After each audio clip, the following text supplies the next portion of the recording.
Wow!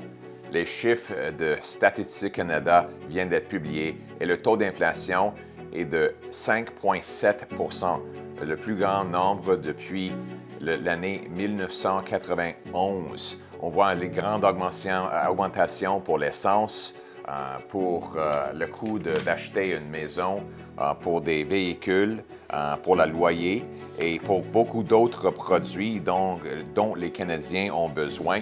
C'est le résultat de juste inflation que Justin Trudeau a causé avec ses taxes et ses déficits inflationnistes. En commençant avec les déficits, Justin Trudeau a ajouté 500 milliards de dollars à notre dette nationale et il a ordonné le Banque du Canada de l'imprimer 400 milliards de dollars pour financer ces déficits.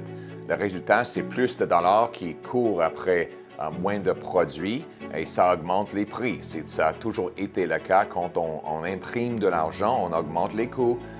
Donc, les coûts de tous les produits dont les Canadiens ont besoin deviennent de plus en plus chers.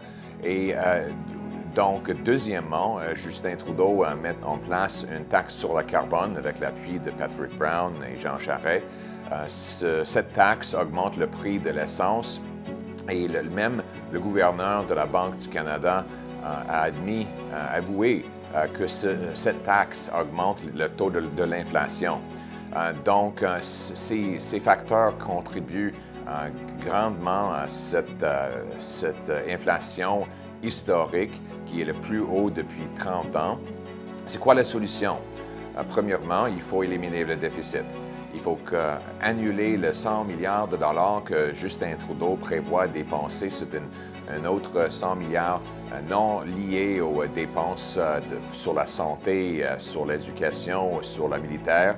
C'est de dépenses inventées sans raison.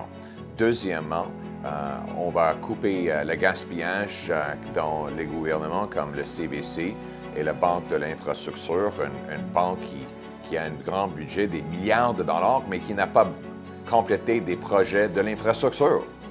Finalement, il faut garder les dépenses contrôlées pour que les contribuables et l'économie est capable de payer le coût du gouvernement. Et finalement, il faut éliminer la taxe sur le carbone.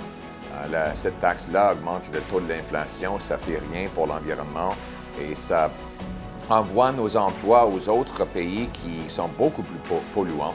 Donc, moi, je vais éliminer les dettes et les taxes inflationnistes pour réduire l'inflation et pour vous permettre d'acheter les produits et services dont vous avez besoin pour votre famille.